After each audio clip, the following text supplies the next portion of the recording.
Wrapper വേടന്റെ പാട്ടുകൾ ജാതി ഭീകരവാദം പ്രചരിപ്പിക്കുന്നവയാണെന്ന പ്രസ്താവനയിൽ ഉറച്ചു നിൽക്കുന്നുവെന്ന് ആവർത്തിച്ച് കേസരി മുഖ്യപത്രാധിപർ ഡോക്ടർ എൻ.ആർ. മധു പറഞ്ഞത് കൃത്യമായ ബോധ്യത്തിന്റെ അടിസ്ഥാനത്തിലാണെന്നും വേടൻ ജിഹാദികളുടെ ടൂളാണെന്നും എൻ.ആർ. മധു ജനം ടിവിയോട് പറഞ്ഞു.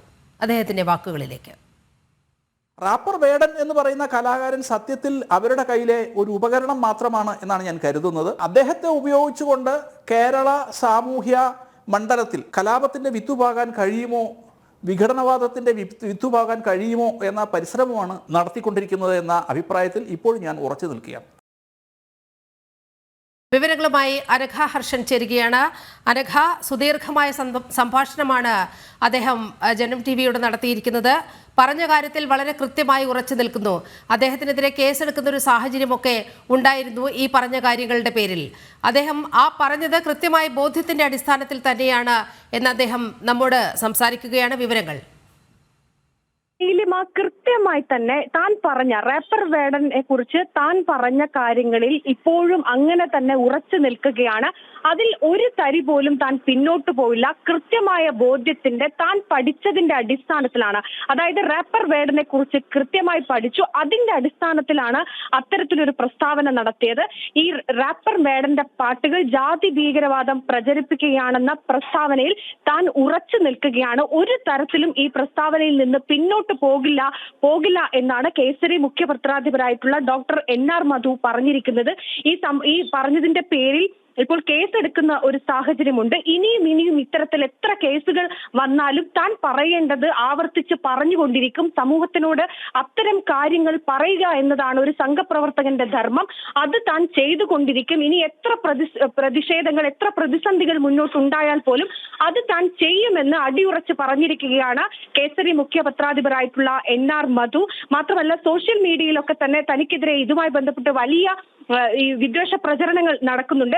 അത്തരത്തിലുള്ളതൊക്കെ നടന്നോട്ടെ, അതിനെയൊക്കെ തന്നെ താൻ അർഹിക്കുന്ന പുച്ഛത്തോടെ തള്ളിക്കളയുകയാണ് എന്ന് കൂടിയാണ് എൻ.ആർ. മധു ഇന്ന് ജനം ടിവിയോട് പറഞ്ഞിരിക്കുന്നത്. നീലിമ, അനഘ, മറ്റൊരു കാര്യമുണ്ട്. കേരളത്തിന്റെ എക്കോ സിസ്റ്റം എന്ന് പറയുന്നത് ജമ്മു കാശ്മീരിന്റെ എക്കോ സിസ്റ്റമായി മാറിയിരിക്കുന്നു എന്ന് അദ്ദേഹം പറയുമ്പോൾ വളരെ കൃത്യമായി ഈ സംസ്ഥാനത്തിനകത്ത് നടക്കുന്ന രാഷ്ട്രീയം എന്താണെന്ന് വളരെ കൃത്യമായി അദ്ദേഹം ചൂണ്ടിക്കാട്ടുക കൂടിയല്ലേ?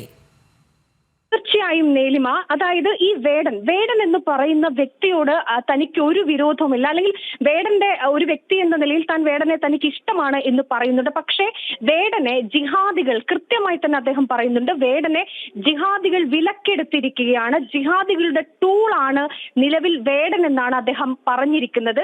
മാത്രമല്ല, ഈ വേടന്റെ വിഷയത്തിൽ ഒരു ഘട്ടത്തിൽ ഈ ഇടതുപക്ഷം സ്വീകരിച്ച നിലപാട്, തൊട്ടടുത്ത ഘട്ടത്തിൽ അവർ ആ നിലപാട്, വേടനെതിരെയുള്ള നിലപാടുകൾ തിരുത്തുന്നു, വേടനെ സർക്കാരിന്റെ പൊതുവേദിയിൽ പങ്കെടുപ്പിക്കുന്നു.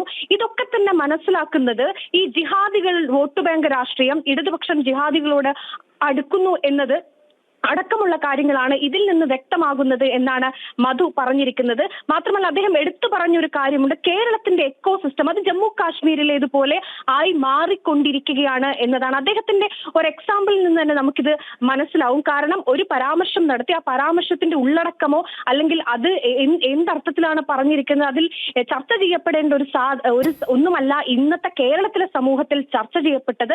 മറിച്ച് ഏകപക്ഷീയമായി അത് പറഞ്ഞവരെ വേർതിരിഞ്ഞിട്ട് ആക്രമിക്കുകയാണ് ചെയ്യുന്നത്. അത് കൃത്യമായി തന്നെ കേരളത്തിലെ ജിഹാദികളുടെ ഒരു പ്രവർത്തനമാണ്.